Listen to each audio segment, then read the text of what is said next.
My biggest problem with the Grand Theft Auto series has always been that the story took way too long to unfold, and I always felt that it took the backseat to the carnage and mayhem that the game provides in its open world.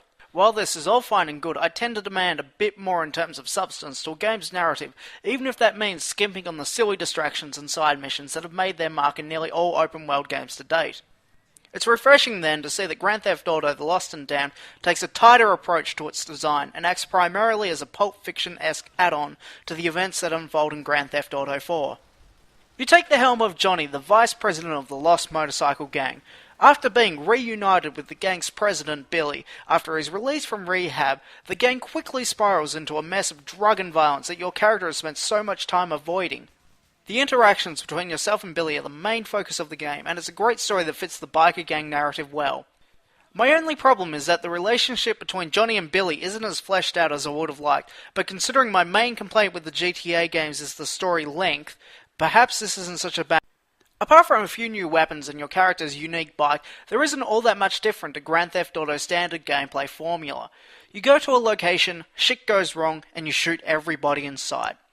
The biggest improvement the game has over past games is the introduction of mid-mission checkpoints, allowing simple mistakes to not cost you 10 minutes of your time as you drive back to the mission location. But what really makes Lost and Damned so good is that you are in a biker gang. You drive bikes, and bikes are cool.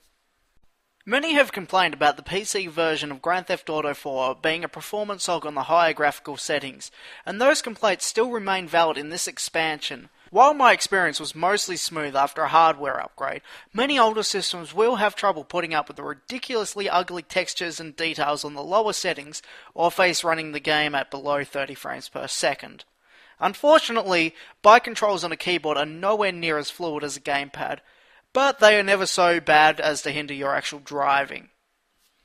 But for those PC purists out there, it does feel like this is just a direct port from the console, which is a bit of a shame. Especially considering that the next expansion, Gay Tony, relies so heavily in later missions on helicopters, which are obviously not designed for a mouse and keyboard, it makes the game nearly unplayable. And is in fact why I'm not reviewing the game. To sum it all up, The Lost and Damned is a great but linear take on the Grand Theft Auto formula, and for some who may not like linear games, well, tough luck. But for others who are looking for a more story-oriented Grand Theft Auto experience, you can't get much better than this. It is worth noting that while I did find Gay Tony really fun, it just really wasn't designed for a PC. And unfortunately, that's what I play games on.